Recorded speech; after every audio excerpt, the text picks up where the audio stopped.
सभी भक्तजनों को राधे राधे। कथा शुरू करने से पहले एक छोटी सी रिक्वेस्ट, अगर आपने मेरे चैनल को अभी तक सब्सक्राइब नहीं किया है तो प्लीज इसे सब्सक्राइब करें और वीडियो को ज्यादा से ज्यादा शेयर करें ताकि और लोग भी इस पुण्य कथा को सुनकर इसका लाभ ले सकें। अगर आप पाठ या जाप की कोई धार्मिक किताब, पूजा या पाठ का किसी भी तरह का कोई सामान या शादी ब्याह की जरूरतों का कोई सामान खरीदना चाहते हैं तो नीचे डिस्क्रिप्शन में दिए हुए अमेज़न स्टोर के लिंक पर जाकर खरीद सकते हैं। अगर आप चैनल की मेंबरशिप लेना चाहते हैं तो वीडियो के नीचे दिए गए ज्वाइन बटन पर जाकर ले सकते हैं।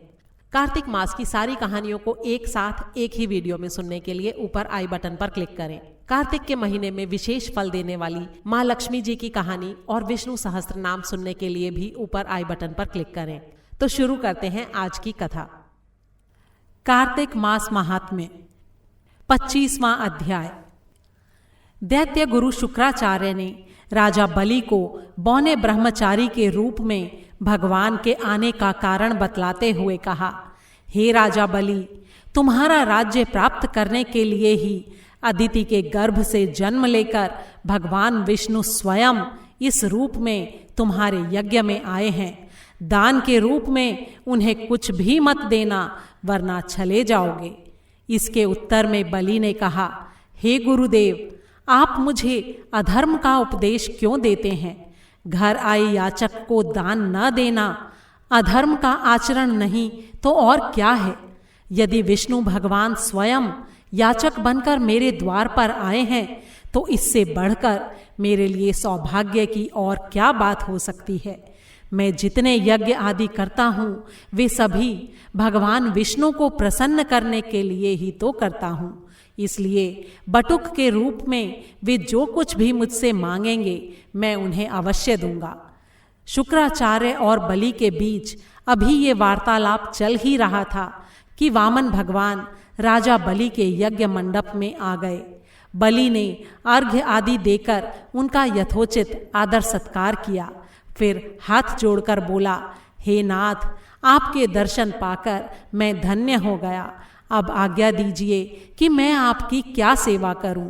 तब भगवान ने कहा, हे राजन, तप करने के लिए हमको बस 3 पग भूमि चाहिए।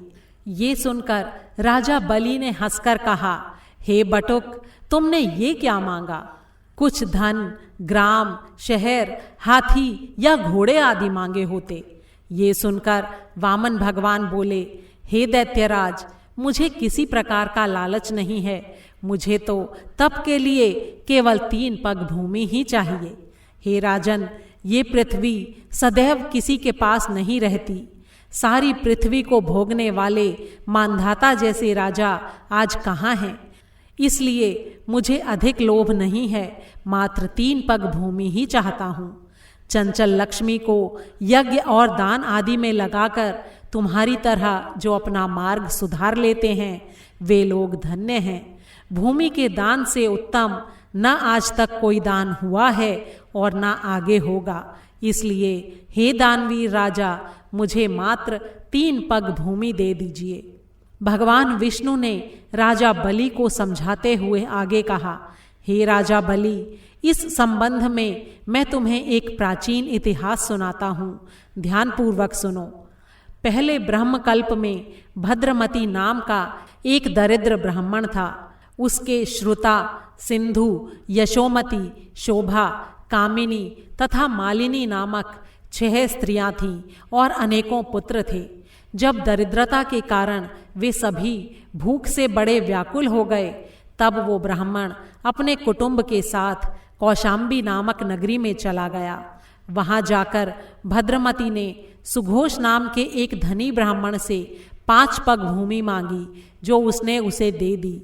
इसी 5 पद भूमि के दान के कारण उस सुघोष नामक ब्राह्मण को विष्णु जी का परम पद प्राप्त हुआ। उसके पश्चात एक अन्य ब्राह्मण के मांगने पर भद्रमती ने वो दान में मिली हुई 5 पद भूमि उसे दान में दे दी। इससे भद्रमती को मोक्ष की प्राप्ति हुई। इसी कारण कहता हूँ कि हे राजन, तुम मुझे भी बस 3 पग भूमि दे दो, जिससे उसे किसी को देकर मैं भी मोक्ष प्राप्त कर सकूं। वामन भगवान के द्वारा प्रेरित करने पर राजा बलि गंगा सागर अर्थात टूटी वाला लोटा लेकर भूमि दान का संकल्प करने के लिए तैयार हो गया। तब शुक्राचार्य जी तपोबल से अपना सूक्ष्म रूप बनाकर राजा बलि को संकल्प करने से रोकने के लिए गंगा सागर की टूटी में जल को रोक कर बैठ गए। वामन भगवान शुक्राचार्य की इस चाल को समझ गए, इसलिए उन्होंने एक तेज नोक वाली कुशा लेकर लोटे की टूटी के छिद्र में डाल दी। इससे शुक्राचार्य की एक आंख फूट गई और टूटी से राजा की अंजलि में जल आ गया। राजा बलि ने 3 पग भूमि देने का संकल्प दे दिया। उसी समय भगवान विराट रूप धारण करके ब्रह्मलोक तक बढ़ गए और उन्होंने मात्र 2 पगों में पूरे ब्रह्मांड को नाप लिया। भगवान के पांव के अंगूठे से ब्रह्मांड फूट गया और फूटे हुए मार्ग से पानी के अनेक स्रोत बहने लगे। भगवान विष्णु का पैर उस जल से धुलता रहा। वही लोक पावन जल ब्रह्मा आदि देवताओं को पवित्र करता हुआ सप्त ऋषियों से सेवित सुमेरु पर्वत पर पड़ा और गंगा के नाम से विख्यात हुआ।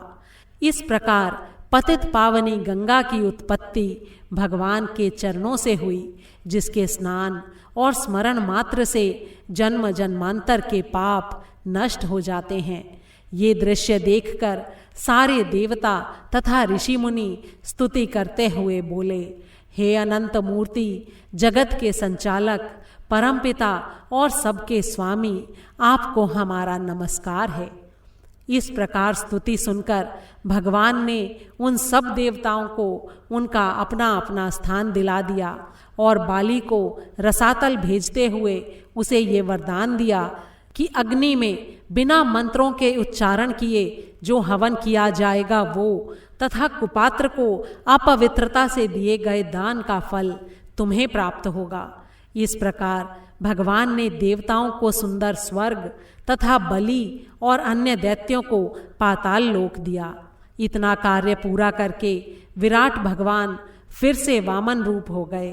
तब सारे देवताओं और ऋषि मुनियों ने भगवान की एक बार फिर से स्तुति की। बोल श्री विष्णु भगवान की जय। 25वां अध्याय समाप्त हुआ।